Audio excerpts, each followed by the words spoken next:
But before we can get into what are the electrons doing, we need to know a little bit of physics. Physics is not a prereq for this class, so I'm going to teach you what you need to know. So the nature of light. Light is a form of electromagnetic radiation. So it is composed of perpendicular oscillating waves, an electric field and a magnetic field. Electric field is a region where an electrically charged particle experiences a force. A magnetic field is a region where a magnetized particle experiences a force. And so these perpendicular oscillating waves are moving through space at the speed of light. All electromagnetic radiation moves at the same speed, the speed of light. And that is 3.00 times 10 to the 8th meters per second. To give you an idea of how fast that is, 186,000 miles per second. That's fast enough to circle the Earth 7 times in 1 second. Okay, that's even faster than Superman, right? I mean, it's just mind-boggling. It's really, really fast. So here's an illustration of these perpendicular waves. So here's the electric field component, and it's oscillating. And then the magnetic field is oscillating in a perpendicular plane. And they are both moving through space together.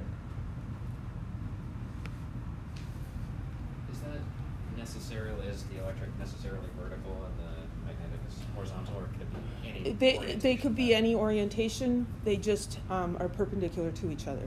Yeah. And so that goes into like plain polarized light and polarized sunglasses and all kinds of stuff like that. So the speed of energy transmission, all electromagnetic radiation travels at the speed of light, 3 times 10 to the 8th meters per second.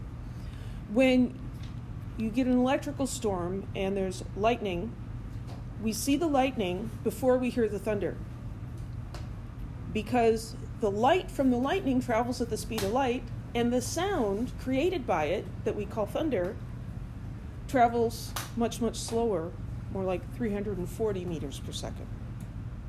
So we see the flash, and then later we hear the sound. And you can estimate how far away the lightning strike was by measuring the time between when you see the flash and when you hear the sound. So waves can be described by several quantities. One of those is the amplitude. How tall is the wave? So the wave oscillates above and below a line. And so the amplitude is the distance from this line to one of the crests. That distance would be the same as this distance over here.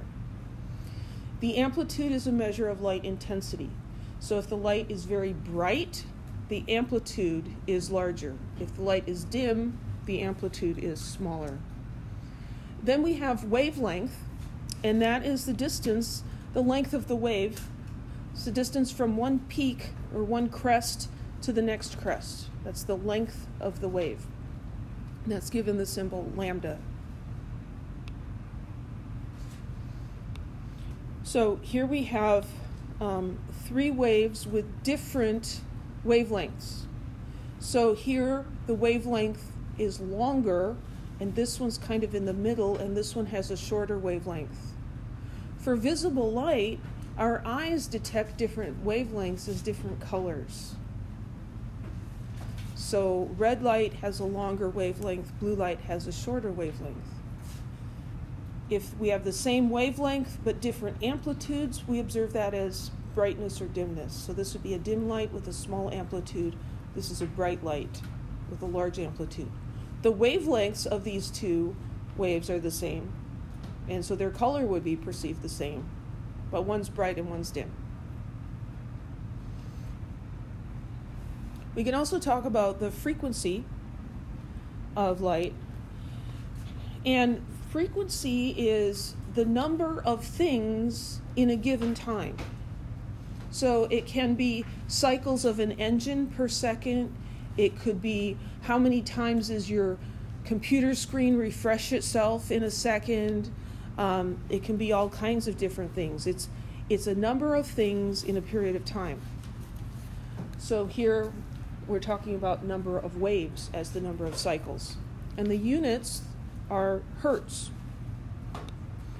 abbreviated capital H, lowercase z. And hertz is the same as cycles per second or per second. Often we just leave the word cycles out because we recognize it's not bicycles or anything. It's things, number of things per second, and we just, by context, know what that is. So the total energy of this wave is proportional to the amplitude, how tall it is, and the frequency. The larger the amplitude, the more force it has. The more frequently the waves strike, the more total force there is. So waves on water behave much like light waves. And so if you imagine going to the ocean and standing in the surf, and the waves come rolling in, and they're hitting you, right? If the waves are really tall, there's a lot more energy in them, right? Their amplitude is higher, they've got more energy. Those big waves are a lot more likely to knock you over than little tiny waves. Also, if the waves are coming more frequently, you're going to feel a lot more beat up, right? If the waves are coming bang, bang, bang, or it's a really, really calm day and it's like 2 minutes between the waves, you have completely recover between waves, right? It's not like they're pounding you and you're just going to go down and stay down. So higher frequency, more energy. Taller wave, more energy. Does that make sense?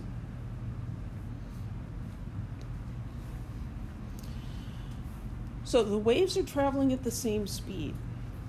All electromagnetic radiation travels at the speed of light. This is kind of weird because most other things travel at different speeds. Like we talked about gas particles, and then there's an average velocity, right? Light travels at the speed of light, period.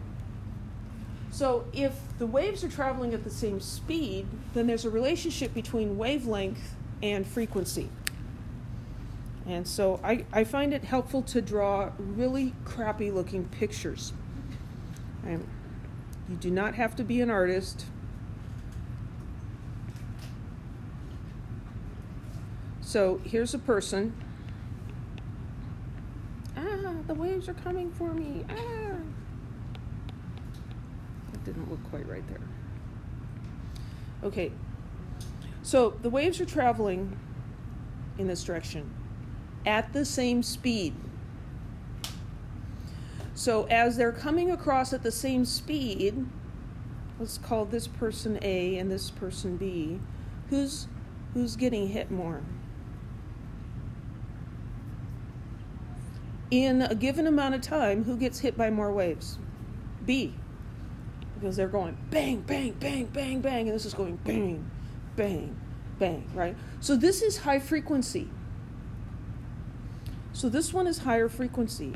Higher frequency. And frequency is given the Greek letter nu. Frequency, it's a V where one part is straight and one part's a little bit curved, and it's unfortunately very similar to a lowercase v, which is two straight lines. I'm easily confused. I didn't pick that. And then we can look at the wavelength, and the wavelength is the distance from one peak or one crest to the next crest. So which one has the longer wavelength? A.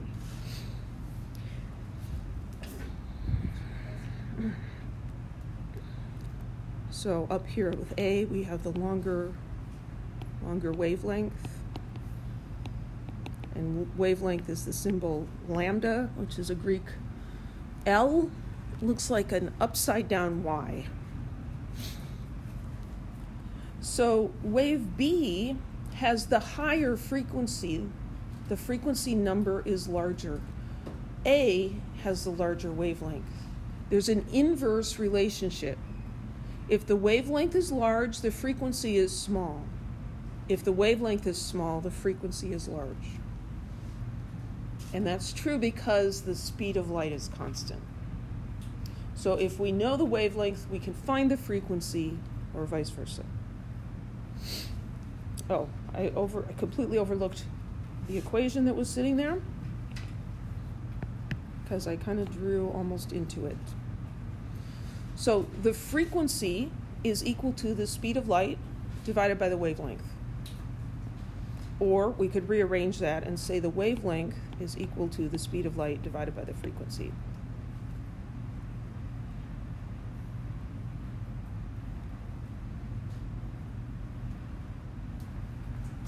So color, the color of light is determined by the wavelength. The wavelength is related to the frequency, so either one would specify the color.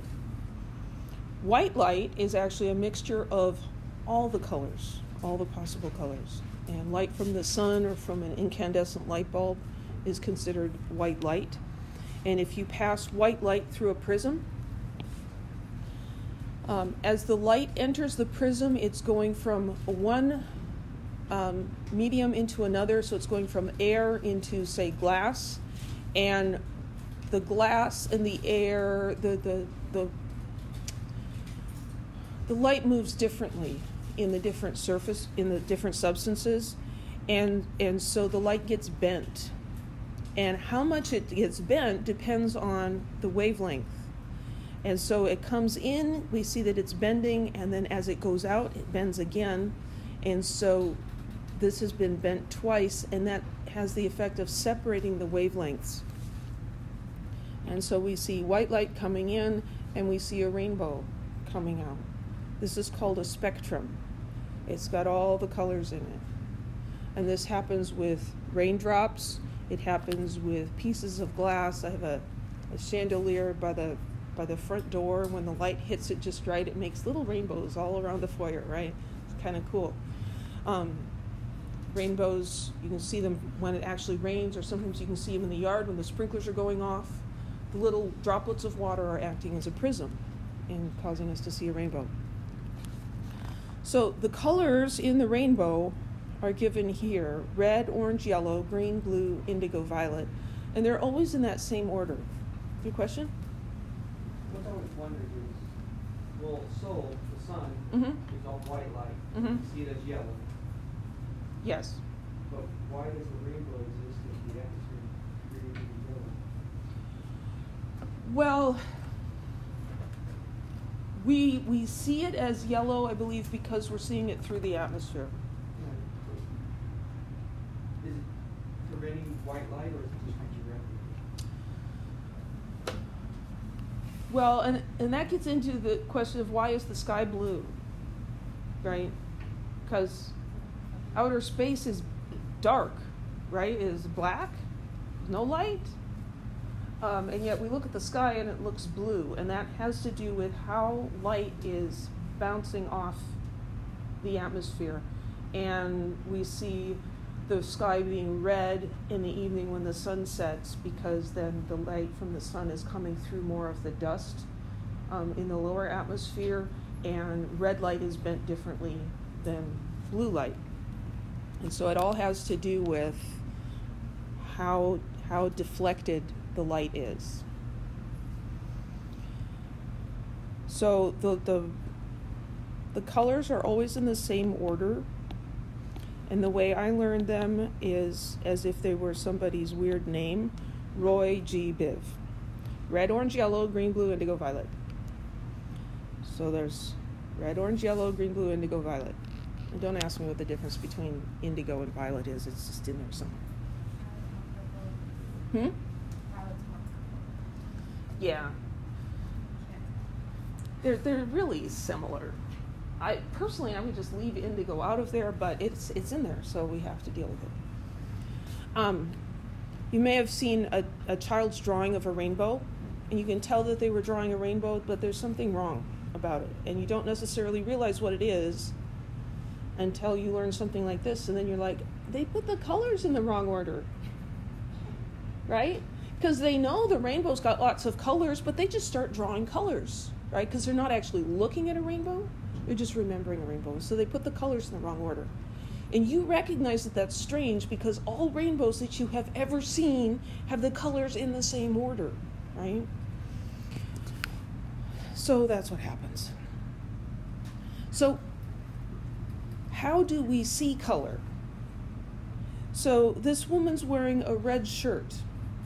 Her shirt appears red to us because the fabric is absorbing most of the colors and it's reflecting the red color. So the red light comes to our eyes where the cones take in that signal and molecular changes happen and we get signals to our brain, and our brain interprets that as a color. You want to blow your mind?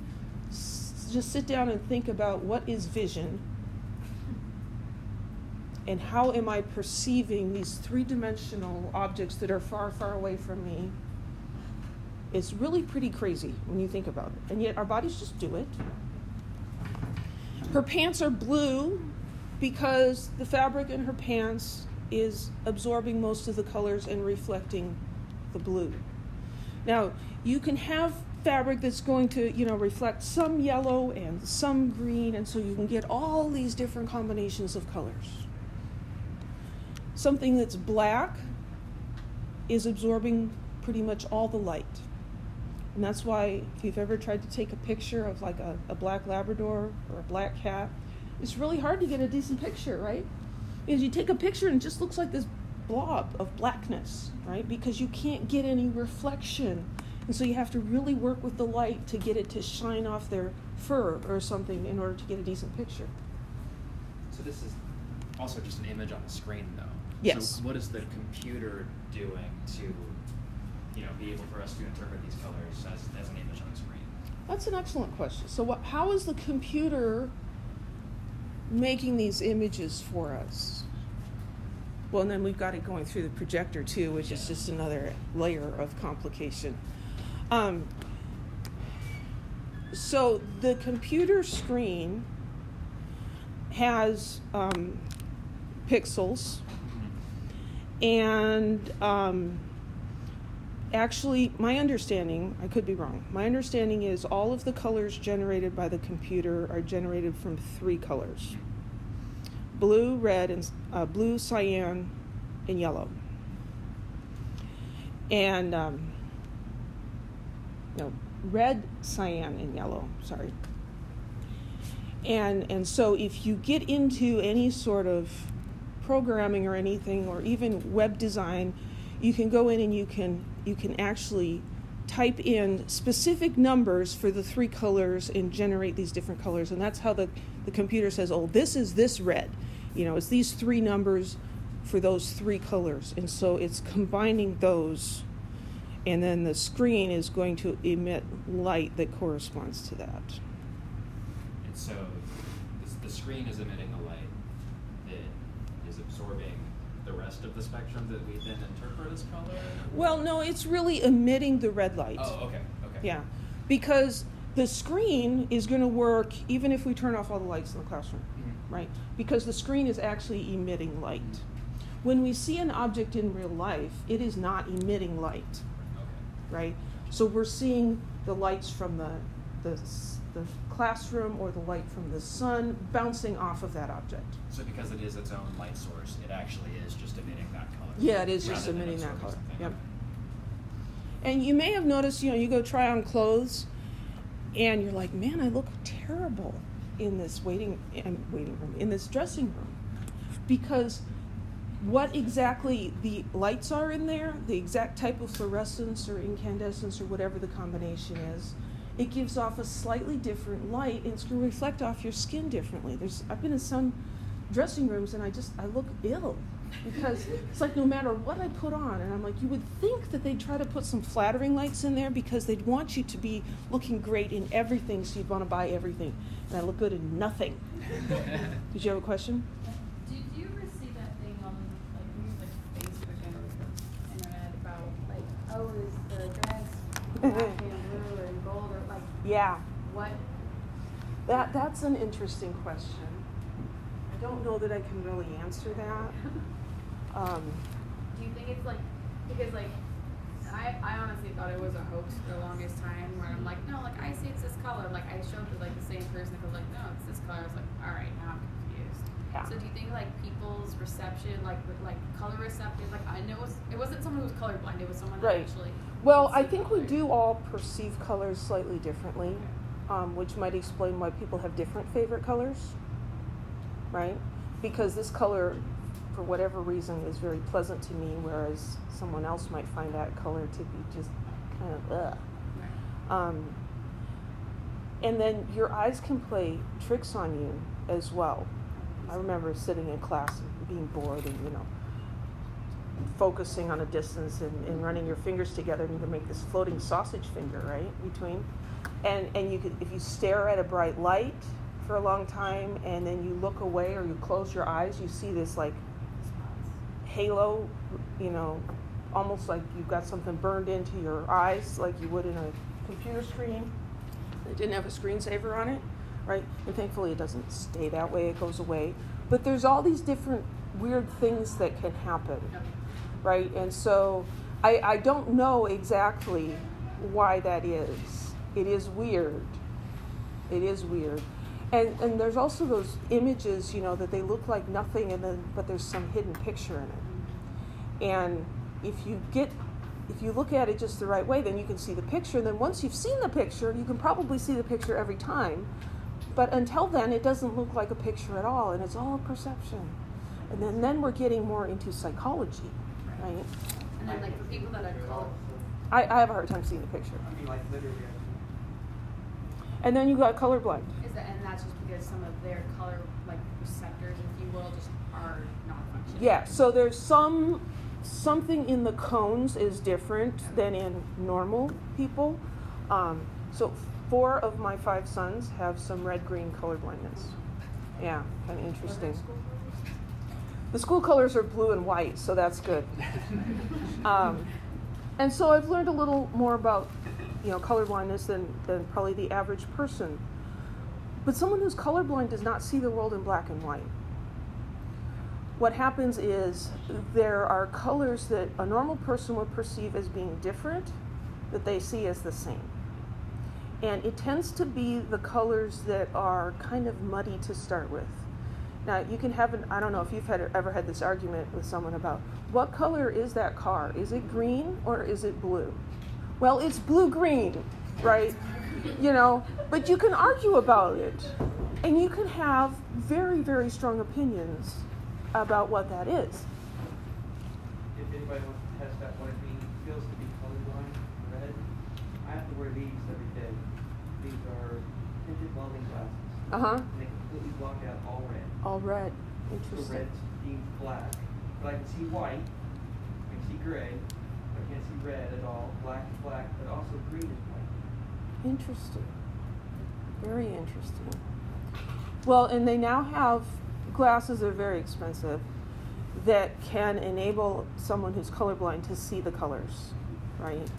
And you can go on, there's websites that you can go on where they will, you know, simulate what it would look like if you had this different kinds of color blindness. So my oldest son was getting tested at the eye doctor, and he's slightly colorblind, and number 2 son is the one who isn't colorblind.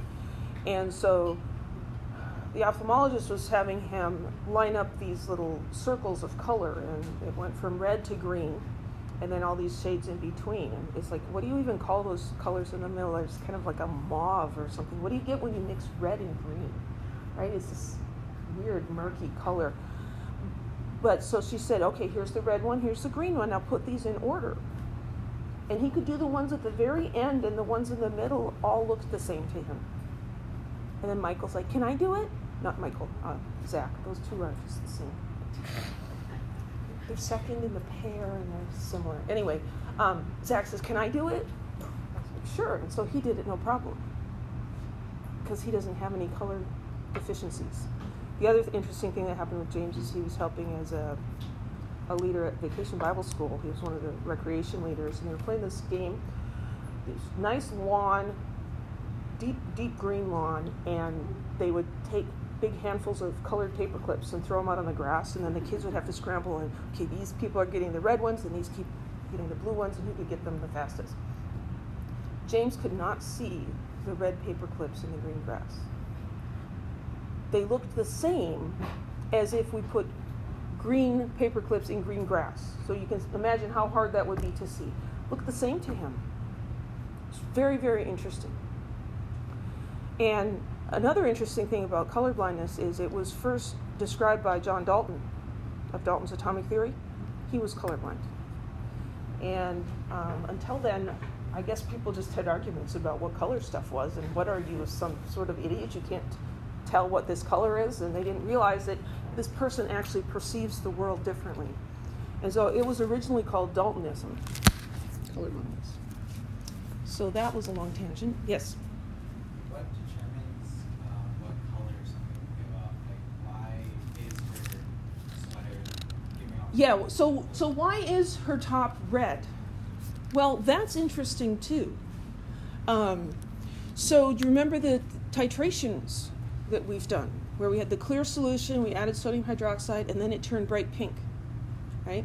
So what makes it turn pink there is this compound called phenolphthalein. And phenolphthalein, when you put it in a basic environment, something about the molecule changes so that it interacts with light differently. And now it's reflecting red, pink light. It's a very distinctive phenolphthalein color. But in an acidic solution, it's colorless. And so there are very, very subtle changes that occur in the molecules that cause the color of them to change, which is also a very fascinating area of study. Yeah.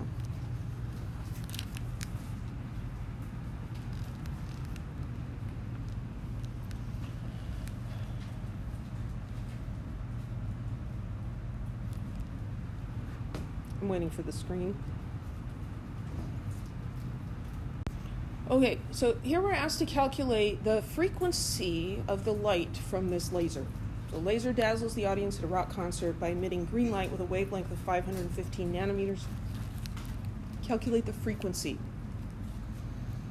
So what we're given here is we're given the wavelength. So wavelength, we use the symbol lambda. The wavelength equals 515 nanometers. And they say calculate the frequency. So frequency is that funny V, nu. So this is generally done with an equation. We can't just do unit conversions here. So the equation is that the frequency equals the speed of light divided by the wavelength. And we can look up the speed of light, and it is 3.00 times 10 to the 8th meters per second. So the frequency here is going to be the speed of light divided by the wavelength. And we definitely want to include our units here, because if we divide by 515 nanometers, we're going to end up with weird units of meter per nanometer second, which is not what we want. We want the meters to cancel out. So we need to write this in terms of meters. So the really fast way to do this is just erase the unit there. And instead of writing nano, write what nano means. So 515 nano means times 10 to the minus 9 meters. Isn't that slick? And then you don't actually have to do a whole separate equation or anything. So 3 EE8 divided by 515 EE negative 9. And so I'm getting a really big number, but that's appropriate. 3 sig figs, 5.83 times 10 to the 14th. And the units here, the meters cancel out. And so this is 1 over second. That can also be expressed as second to the minus 1, or hertz, Hz. It's things per second. Any questions? Do you have a preference? I don't have a preference. Hertz is easier to type, right? Because you don't have to do an exponent, and you don't have to worry about being confusing with your fraction. I mean, because you can type it 1/second, but then sometimes it doesn't go very well. Could you, again, just show me real quick what it means first? The wavelength and the frequency are inversely related. Right. So this is true. And so if the frequency is bigger, then for this side to get bigger, the wavelength has to be smaller. Okay, so like they'll either be on the bottom, like it won't ever be like over speed of light. Like it can't be something over your feet, over your seat. Yeah, no, you could have 1 over frequency, but that's not really very meaningful. And so again, we've got some equations here with fractions in them, and some people just have a lot more trouble rearranging things with fractions. And you know if that's your issue, and so you can get better at it, and I can help you get better at it. Just need to work on it. 3.83 times 10 to the 14th, second to the minus 1 per second. Come on.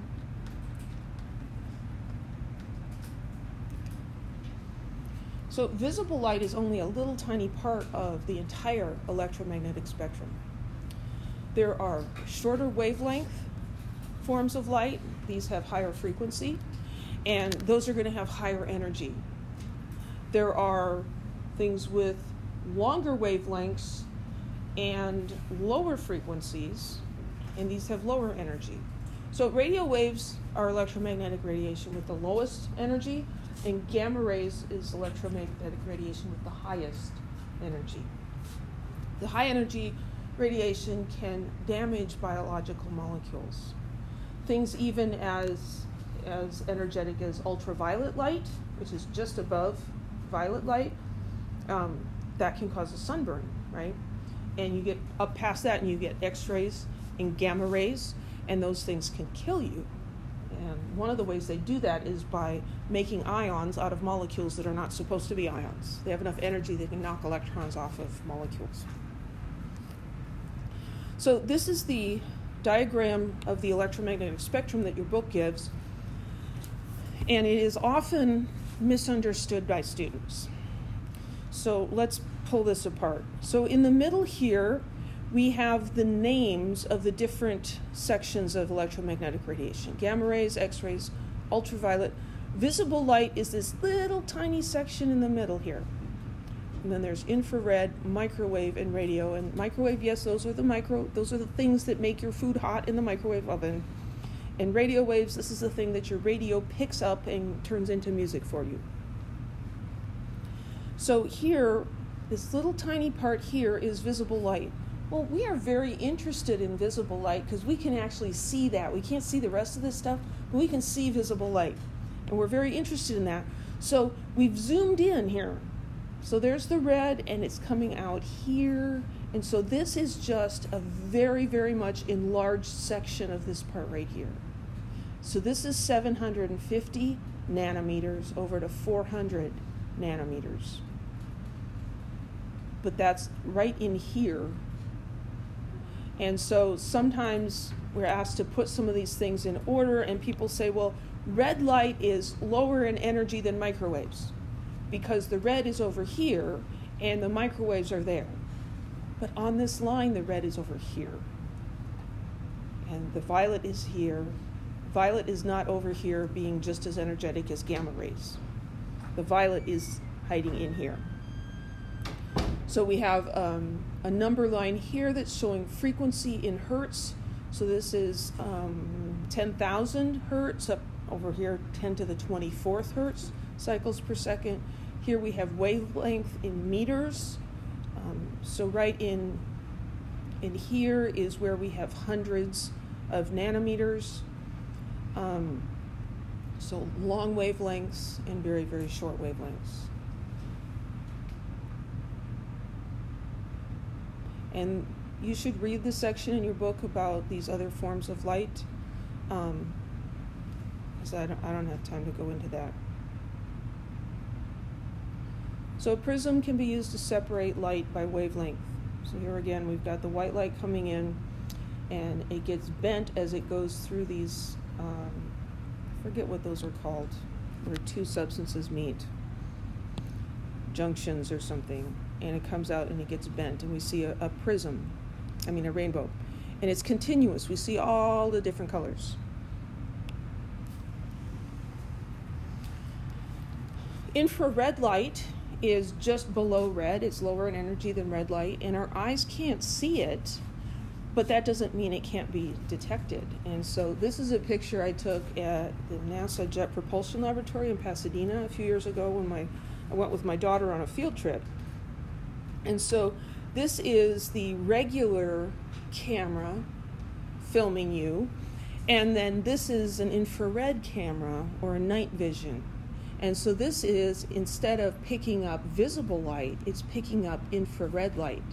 Infrared light is the radiation that's given off by a warm object. So something that's warmer gives off more infrared radiation than something that's cold. And so we see here that our faces are a different color than our clothing and our hair, and then the background is even a different color. And my phone must have been pretty warm. I was taking a lot of pictures that day because it's as warm as I am. So this is what night vision is called. So night vision goggles, it doesn't give you some magical ability to see in the dark. What they are is it's essentially a digital camera that's picking up infrared radiation. And so in a completely dark room with an infrared camera, we could see where the people are because you're warmer than your surroundings. And so you'd show up like this as different colored blobs. Right? So I guess the message there is, if you're trying to hide from the police in the dark in the woods, take one of those thermal reflective blanket things and hide under that, because that will contain your infrared radiation. They won't be able to see you on the night scopes. Don't tell anybody I told you that. High energy radiation can kill you, but it can also be used to cure you. It's just so many opposite things. So how do you use radiation to make someone better? Well, if you have a cancerous tumor, some cancerous tumors can be removed surgically. But if it's in the middle of your brain, removing the tumor is probably going to kill you, right? So that's not an option. So how can we kill the tumor without killing the healthy brain tissue? Well, we can hit it with high energy radiation. Not just a single beam, though, because if we send a single beam of radiation in here with enough radiation to kill the tumor, we're also going to kill all of the tissue that it goes through, and that's like almost as bad as cutting you open with a knife. So we take lots and lots of different radiation beams coming from different directions, but they're all focused on the tumor. So they cause a little bit of damage to the healthy tissue, but the tumor is getting all of them. And so the tumor gets a lot of damage. And so that's how you can kill the tumor without destroying the healthy tissue. All of medicine is a risk-benefit balance, because here, having radiation treatment to cure your cancer can actually cause you to develop other cancers later because of the radiation exposure. Like, well, that's not good. Yeah, but if you didn't have this to treat your cancer, the tumor would have killed you 5 years ago, right?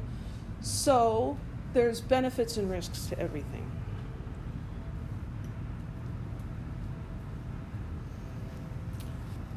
Okay, so another thing that waves do is they interact with each other, and that interaction is called interference.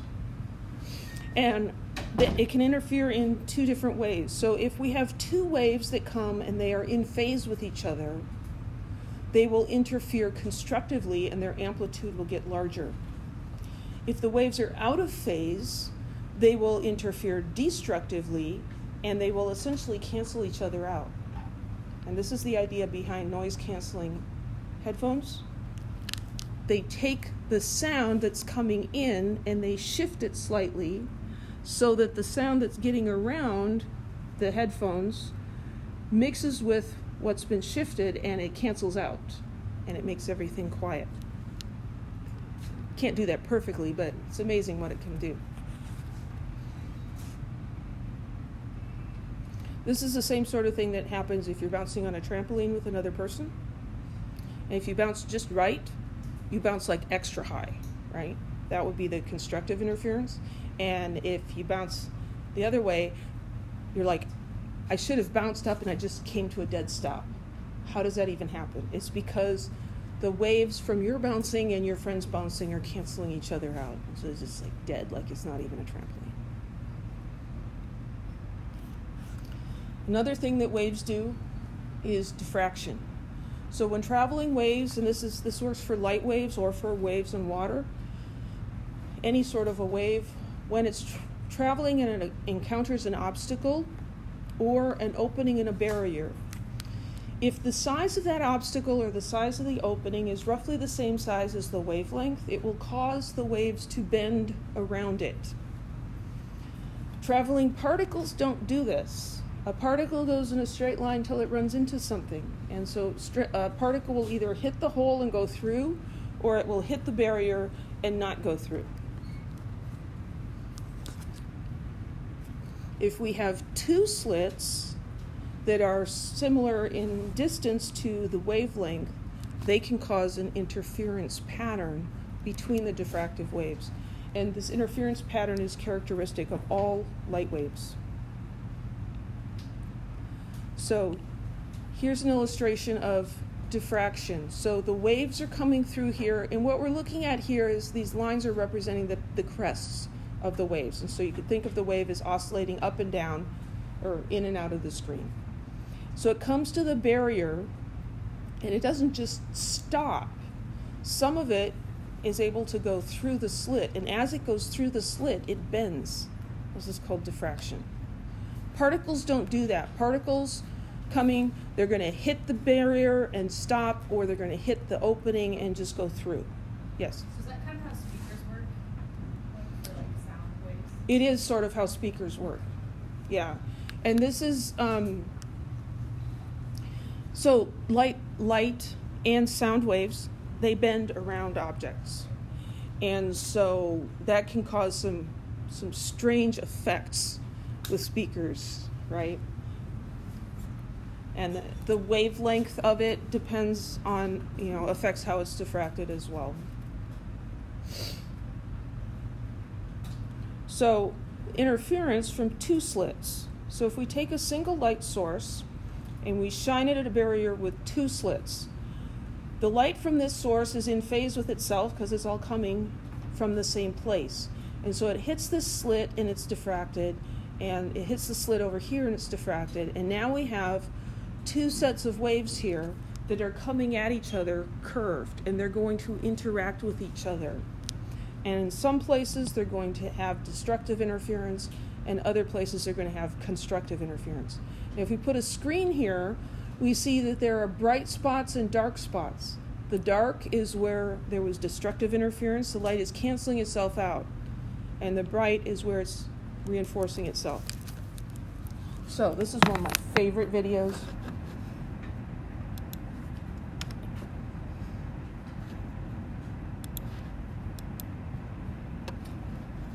Because you just can't get this from static diagrams.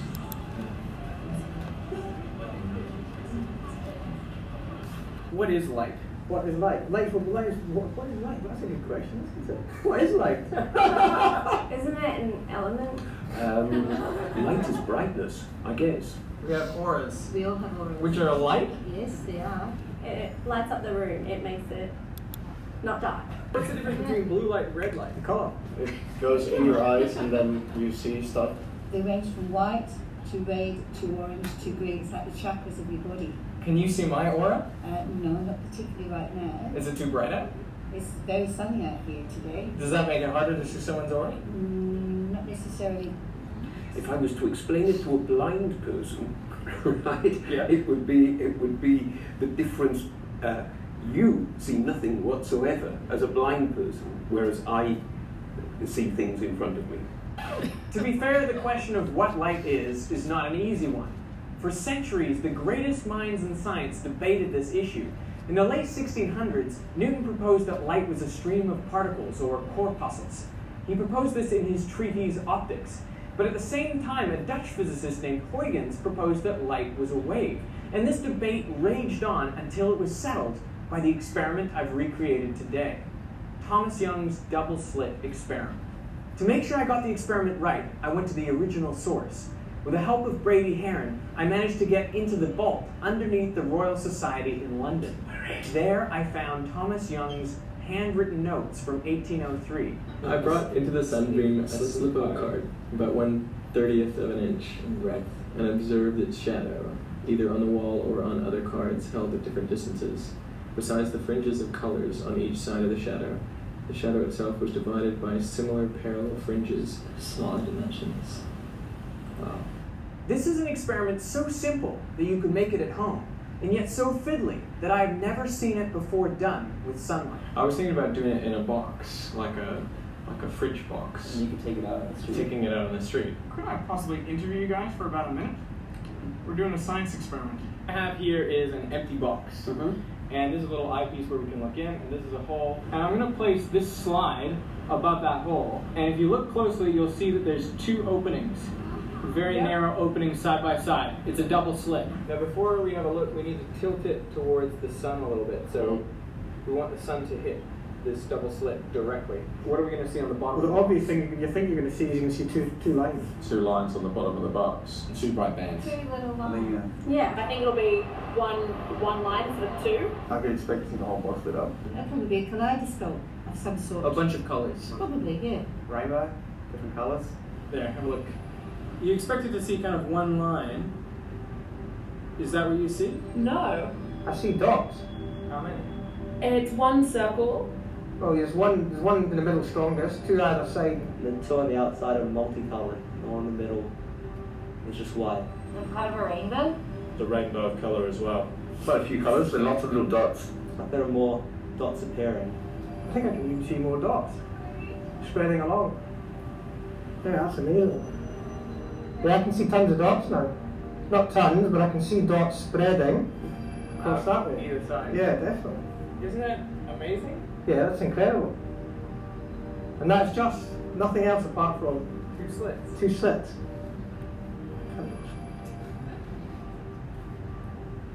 That's incredible.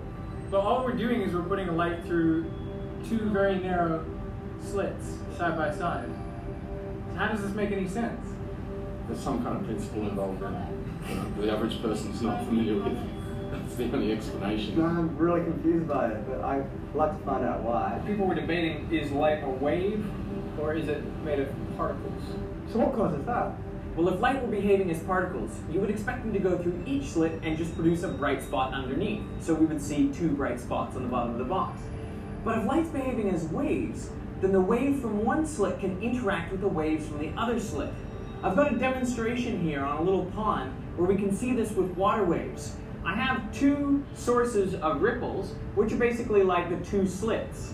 When I create ripples with a single source, they travel out with circular wavefronts. Nothing particularly surprising there. But if I add a second source of ripples, then we start getting an interesting pattern.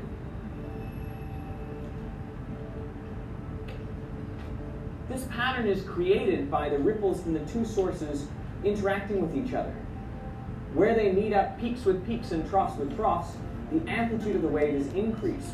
That's what we call constructive interference. But if the peak from one wave meets up with the trough from the other, then we get destructive interference and there's basically no wave there. And this is exactly what was happening with the light. When the light from one slit met up peaks with peaks and troughs with troughs, they constructively interfered and produced a bright spot. But if the trough from the wave from one slit met up with the peak of the wave from the other slit, they would destructively interfere and you wouldn't see any light there. It's light canceling itself out.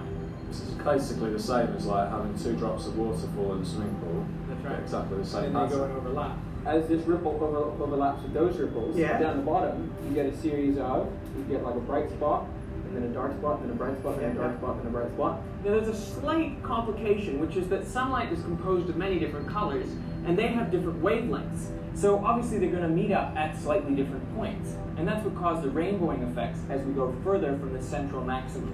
So you saw the ones to the right were slightly colored. Yeah, that's because the reds are going to meet up at different places than the blues.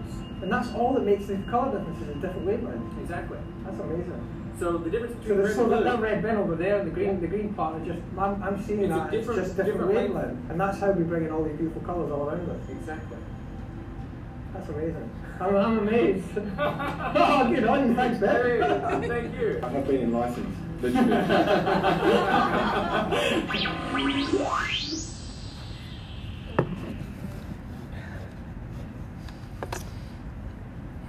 Yeah, I've been enlightened, and this is hysterical. But I really like this demonstration he does here, because you can see in the water waves how we've got this flat part here, and then these waves are larger than the original waves. And it's the ripples interacting with each other. Where is it? So there's ripples from this ball and from this ball, and as they run into each other, they interact with each other, they interfere. So if there was just one slit, would it still, would it look like that, or would it more look like a line, because there's nothing interacting with it? If there's one slit, you don't get the interference. Right. You would see the waves coming towards the slit, and when it went through the slit, you'd see it would look like a new source. The curve would start over again. Yeah. So that's the diffraction, and the interference is when you've got the interaction of two different waves. Yeah. Anybody else have any questions?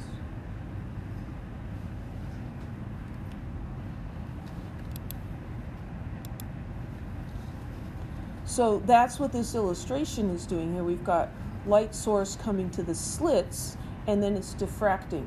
And so this is like where he's moving those two balls and making the ripples on the water. But as the light from the sun came to the little slits in that slide on the box, then it causes diffraction, and the diffraction interacts with the two waves interact with each other, and you get the bright and the dark spots. So that demonstrates that light is a wave. Yeah. So when you're like in a controlled room where like here there's lights that like I don't know how to explain it. Like outside the sun produces the wavelengths, right? Mhm. With light. So how do we see color when we're So in here, and I think these are actually LED lights now. They used to be fluorescent. You've probably noticed they sell different kinds of light bulbs, and there's soft white and there's white, and you can buy Christmas lights, and not the colored ones, but some of them have a very, very white, almost blue color to them, and some of them are more of a yellow color. And that depends on exactly how the light is being made. So when we make light, like in a fluorescent lamp, and we're going to talk about that in a minute, one way we can do that is by exciting elements, the electrons in an element, and the electrons go up into a higher energy state, and as they come back down, they emit light. And the energies of light that they emit depend on the different combinations that are possible in that atom. And so the light that we get from man-made sources typically is not continuous. And so there are gaps where it's not emitting radiation of that frequency. And so if you shine this light through a prism, and we've got some, they're called spectroscopes, you can see that there are gaps in the rainbow. They're missing parts. And that's why things look different under different lights, because the light that's reflecting off of them is different. Does that make sense? So light is a wave, but light can also behave as a particle. And so this is leading up to understanding how an electron can be a wave and a particle at the same time. So the photoelectric effect is the observation that a metal can emit electrons when a light shines on the surface.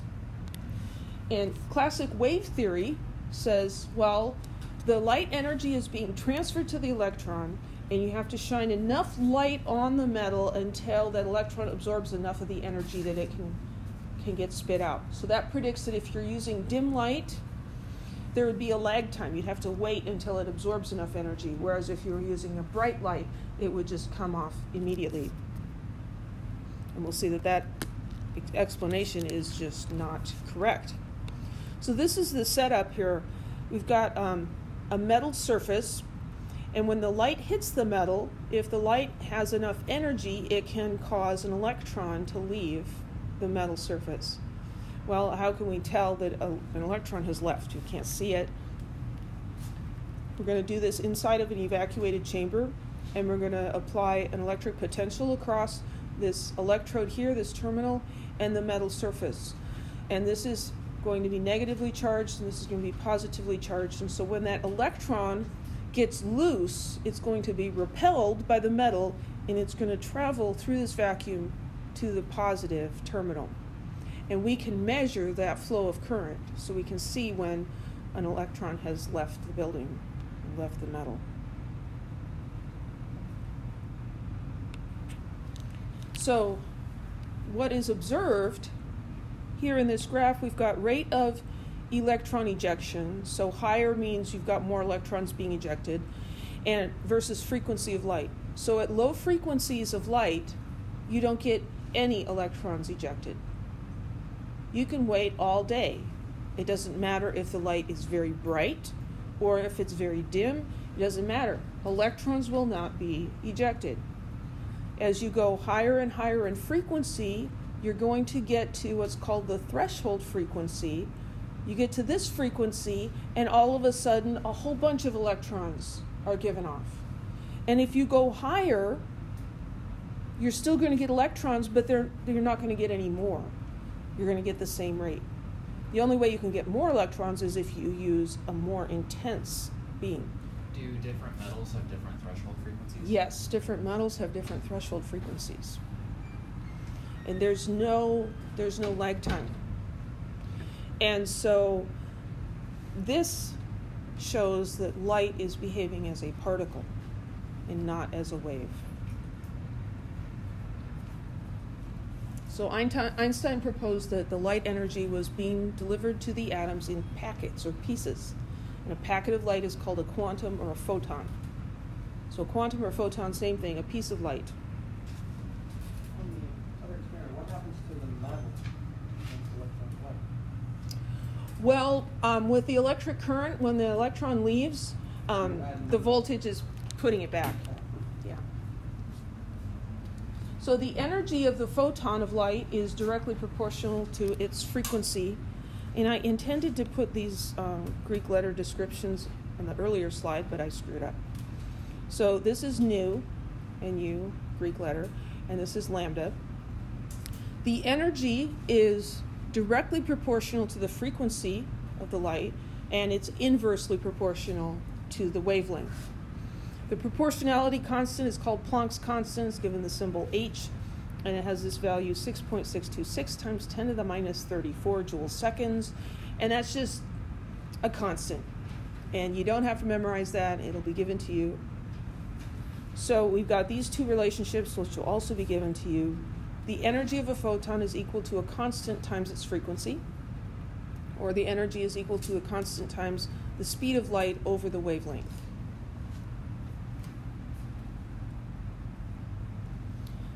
I'm going to come back to these two examples because I don't like where they are.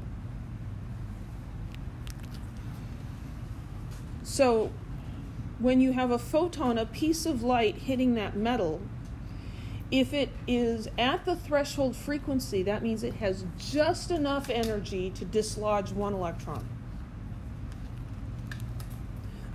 What holds the electrons on there at all? It's called a binding energy.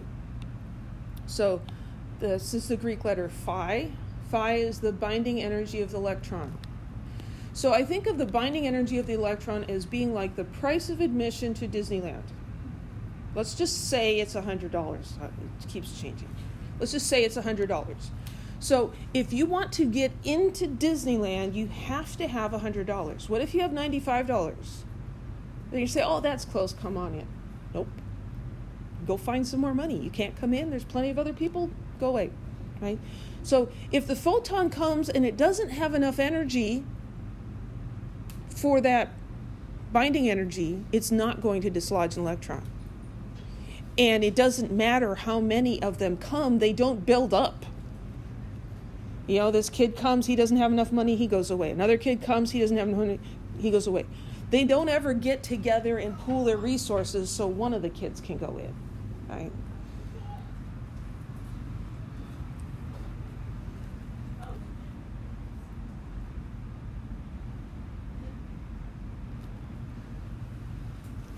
What if you have a higher frequency photon? What if you have more energy?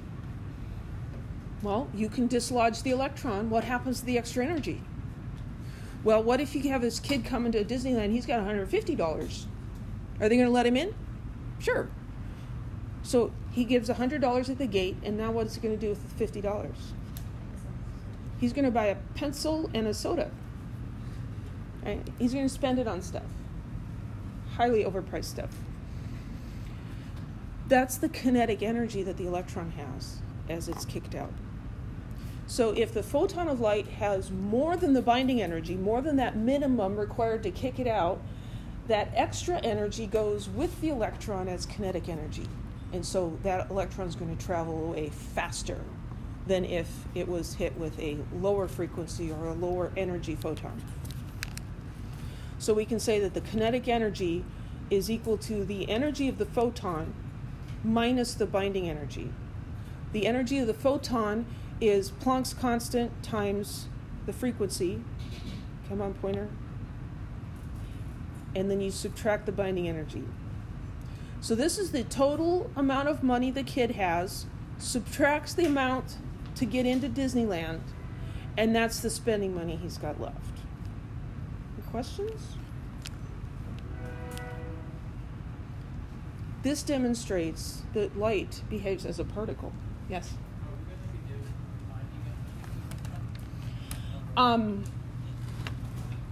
Yeah, we're not going to do a lot of calculations with binding energy, but equations will be given, and there's no way for you to know what the binding energy is unless I tell it to you. Yeah. So let's go back to these examples. A 100-watt light bulb radiates energy at a rate of 100 joules per second. A watt is just a unit of power. Power is energy over time, so a watt is a joule per second. It's kind of a side, parenthetical statement. If all the light emitted has a wavelength of 525 nanometers, how many photons are emitted per second? And it says just assume 3 sig figs. So that's not what I meant to do. I'm not supposed to have the answer up there. Just, yeah, there we go. Okay. Technical difficulties. Well, what do we have here? We have 100 joules per second, and we've got 525 nanometers. That's the wavelength. So I'm going to call that lambda. Is wavelength always assumed in nanometers? Wavelength is going to be a unit of length. So it could be meters, it could be inches. There's another weird unit called angstroms that shows up in one of the worksheets because I've overlooked it. A nanometer is 10 angstroms.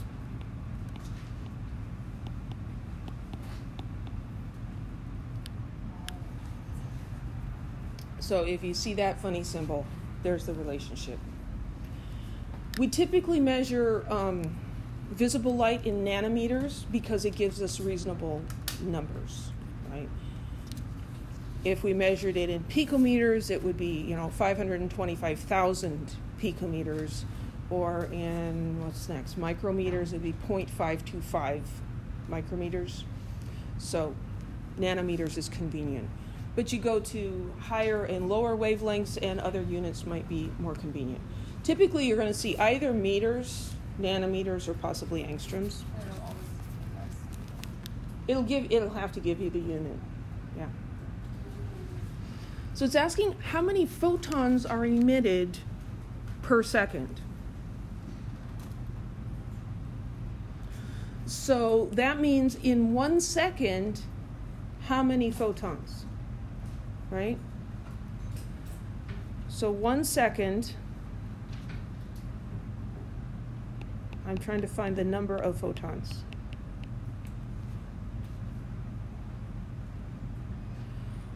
Well, nanometers doesn't seem to have anything to do with any of that, right? But I've got this 100 joules per second. So this means I could figure out how many joules in a second, right? So I could convert seconds to joules. Joule is a unit of energy. How much energy is one of these photons? Could we figure that out? The energy of a photon is equal to Planck's constant times the speed of light divided by the wavelength. That was on one of the previous slides. So yeah, we could calculate the energy of one photon. If we knew the energy in joules of one photon, then we could find out how many photons in that many joules. So we need the energy of a photon. So Planck's constant, 6.626 times 10 to the minus 34 joule seconds. Yeah. You look it up. Speed of light, 3.00 times 10 to the 8th meters per second. Again, look it up. Divided by the wavelength. And I want to look at my units. So the seconds are going to cancel each other out. And I'm looking for energy here. So I want joules. I want the meters to cancel out. So my wavelength I want to express in meters. It was given in nanometers. So 525, instead of writing nano stands for 10 to the minus 9 meters. That's not proper scientific notation, but your calculator doesn't care. And then the meters cancel out. 6.626 EE minus 34 times 3 EE 8 divided by 525 EE minus 9. 3.786 2 times 10 to the minus 19 joules. That's the energy of one photon. One piece of light.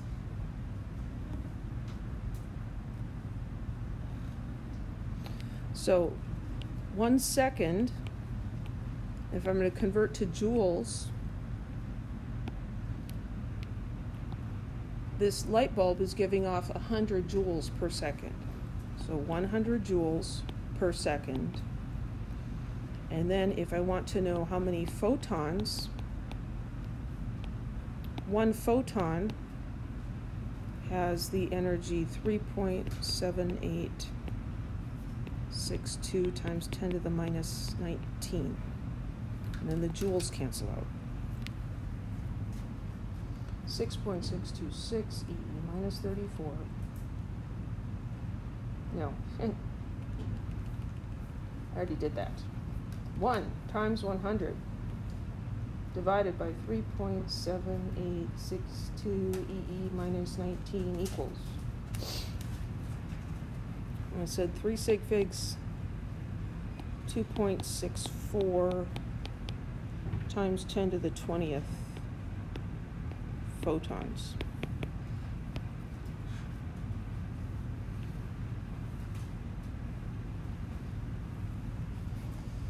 So a 100 watt light bulb, that's a pretty bright light bulb, is giving off 2.64 times 10 to the 20th photons, pieces of light, every second. It's a lot of pieces. Any questions? So if we needed to convert, let's say they gave us Angstroms? Angstroms. Would we have to convert? Yeah, so if you were given this,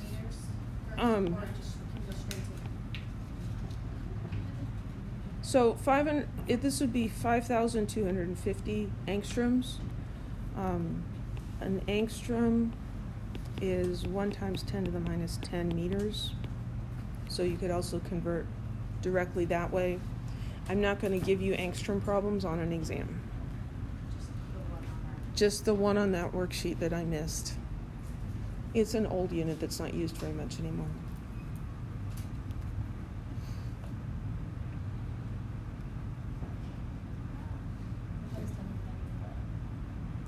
Hmm? 10.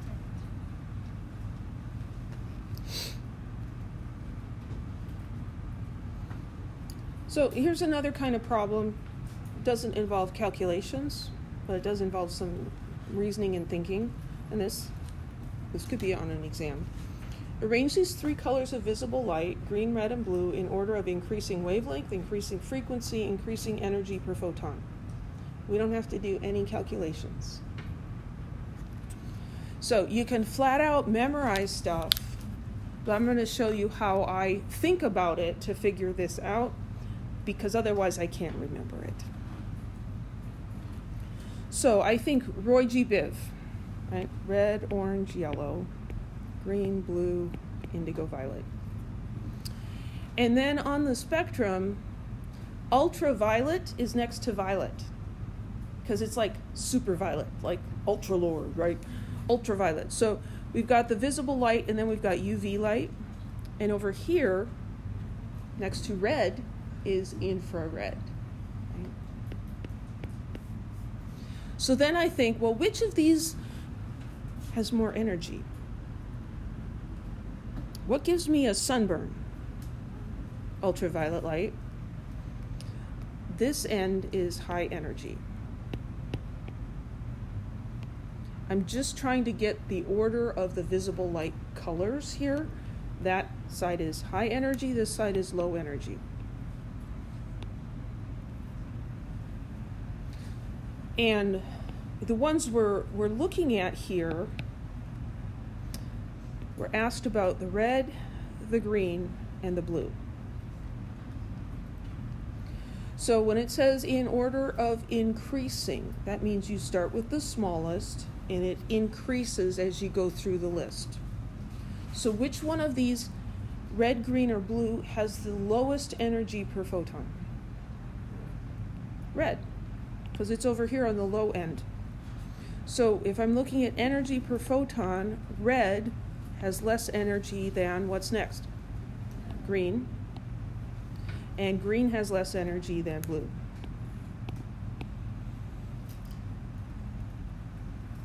Think you can do that? And then frequency and wavelength. So it's great if you can remember that frequency and energy are directly proportional. I sometimes just don't remember that. So then I draw myself little ugly pictures. So this wave and this wave. Which one of those looks like it has more energy? The bottom one. And it does. So this one's the high energy. This one's low energy. This is the wavelength. And this is the wavelength. So which of these has a long wavelength? The top one. This is the long wavelength. Long wavelength goes with low energy. So over here with low energy, long wavelength.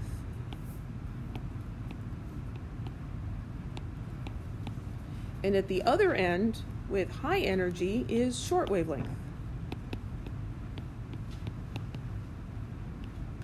So now I can't spell. Length. There we go. I could do the wavelength one. Which one has the smallest wavelength? Blue. And then what's next? green, and then red. Green is always going to be in the middle. You can go blue, green, red, or red, green, blue. You can't do anything else. So then frequency. Well, like I said, it's great if you can remember that frequency and energy are directly related. The order with frequency and energy is going to be the same. Or maybe you can remember that wavelength and frequency are opposite of each other. But I can also just look at my picture here, and as these waves are passing at the same amount of time, in the same speed, this one is going to hit more frequently, right? So this is high frequency and this is low frequency. So this is low frequency and this is high frequency. So then I can label this is high frequency.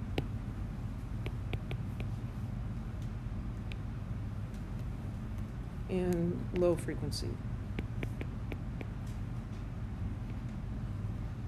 So then the order for the frequency, low frequency first, red, then green, and then blue.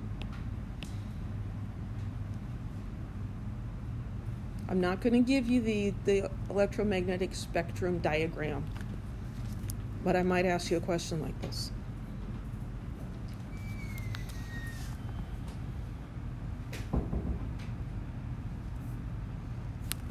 Back to the photoelectric effect. So suppose a metal will eject electrons from its surface when it's struck by yellow light. What happens if it gets struck by ultraviolet light? Well, first of all, does ultraviolet light have more energy or less energy than yellow? More. Because ultraviolet light gives me a sunburn. Yellow light does not. Thank goodness. So if yellow has enough energy, then ultraviolet has more than enough energy. Will it still eject electrons? Yeah. So then we can tell that A is going to be wrong. No electrons would be ejected. That would be true if we were looking at something that's lower in energy. So the other three, electrons would be ejected. How is the kinetic energy going to compare the ultraviolet ones versus the yellow? So yellow light is lower energy. This is the kid with $105 that goes to Disneyland. Ultraviolet light is the kid with $200. The kinetic energy is how much spending money they have left after they get in. So if it's hit with higher energy, after it pays the binding energy, it's going to have more kinetic energy. So the correct answer here is C. Electrons will be ejected. They're going to have more kinetic energy than those ejected by the yellow light. Any questions?